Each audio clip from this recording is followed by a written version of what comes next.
গাজায় ইসরায়েলি নৃশংসতা অ্যান্টনি ব্লিংকেনকে আজীবন তাড়িয়ে বেড়াবে, সাবেক মার্কিন কূটনীতিক।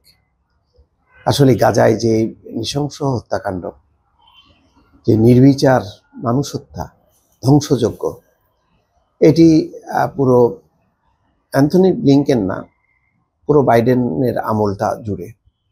এবং বলা হয় যে এর মদত, এর যত সাপোর্ট, সহযোগিতা সব কিছু হয়েছে পররাষ্ট্র দপ্তর থেকে, এবং অ্যান্টনি ব্লিংকেনের দায় সবচেয়ে বেশি। তিনি পারতেন ইসরায়েলের রাশটা টেনে ধরা, ইসরায়েলকে শান্ত করা এবং ব্যাপক যে গণহত্যা সেটা বন্ধ করা, কিন্তু না, করেননি।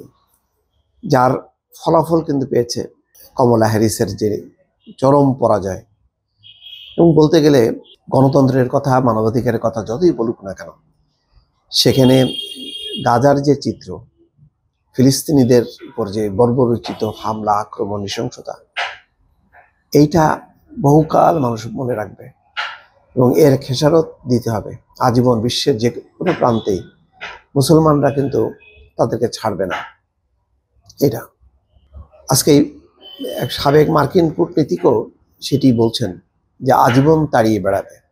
গাজায় ইসরায়েলের নির্বিচার ধ্বংসাত্মক হামলা এবং এই কাজে যুক্তরাষ্ট্রের নিঃশর্ত সমর্থন বিদায়ী পররাষ্ট্রমন্ত্রী অ্যান্টনি ব্লিংকেনকে বাকি জীবন তাড়িয়ে বেড়াবে বলে মনে করেন সাবেক মার্কিন কূটনীতিক হালা রারিত। গাজার যুদ্ধে ইসরায়েলের প্রতি যুক্তরাষ্ট্রের সমর্থনের প্রতিবাদ জানাতে গত বছর এপ্রিলে পদত্যাগ করেছিলেন হালা রারিত। তিনি মার্কিন পররাষ্ট্র মন্ত্রণালয়ে কাজ করতেন। টেলিফোনে এক সাক্ষাৎকারে রারিত আল জাজিরাকে বলেন, গাজায় নির্যাতন ও নিপীড়নের তথ্য প্রমাণ থাকা সত্ত্বেও প্রেসিডেন্ট জো বাইডেন প্রশাসন যুক্তরাষ্ট্রের নিজেদের করা আইন কানুন উপেক্ষা করে ইসরায়েলকে অস্ত্র সরবরাহ করে গেছে, এবং মারণাস্ত্র। এবং শুধু গাজা না, ওই যে লেবানন, আশেপাশে যত দেশ আছে, ইয়েমেন, যেই হামলাগুলি করেছে এবং এত ভয়ঙ্কর ভয়ঙ্কর বোমা দিয়েছে, ভারী ভারী বোমা, যেগুলি মানে আশেপাশে সমস্ত ধ্বংস, মানে বিল্ডিং বহু নিচে গভীরে ঢুকে গেছে। বারিতা আরো বলেন, তারা ইচ্ছাকৃতভাবে যুক্তরাষ্ট্রের আইন লঙ্ঘন করেছে এবং আইনকে উপেক্ষা করেছে। এই ইচ্ছাকৃত শব্দটি আমি একদমই হালকাভাবে বলিনি। যখন আমি একজন কূটনীতিকের দায়িত্ব গ্রহণ করি তখন যুক্তরাষ্ট্রের সংবিধানের সুরক্ষার শপথ নিয়েছিলাম।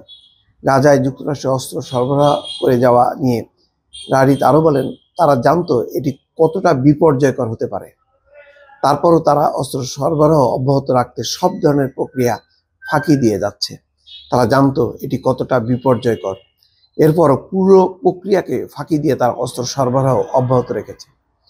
মানবাধিকার লঙ্ঘনকারীদের কাছে অস্ত্র হস্তান্তর নিষিদ্ধ করে যুক্তরাষ্ট্রে বেশ কয়েকটি আইন আছে।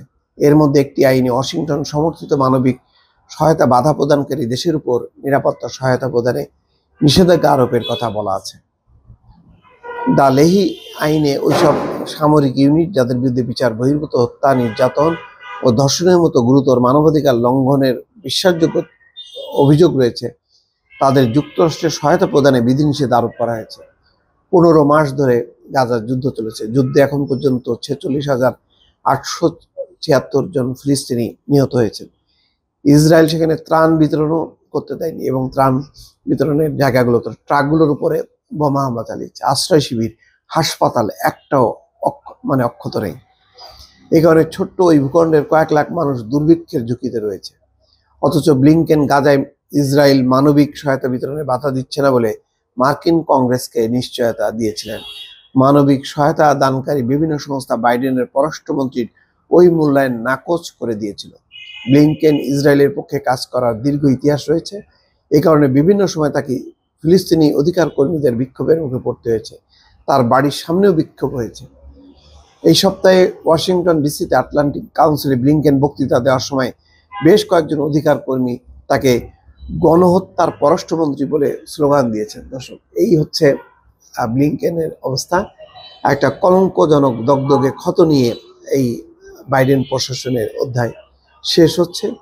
এবং অ্যান্টনি ব্লিংকেনের কথা প্রতিটা মুসলমান দীর্ঘ সময় ধরে মনে রাখবে, যে পারতেন ইসরায়েলের রাশ টেনে ধরতে, কিন্তু সেই চেষ্টা করেননি। বরং মার্কিন কত বাধা বিপত্তি, ছাত্রদের বিক্ষোভ, সমস্ত কিছু উপেক্ষা করে অব্যাহতভাবে সমর্থন দিয়ে গেছে। দর্শক, ভালো থাকবেন। আল্লাহ হাফেজ।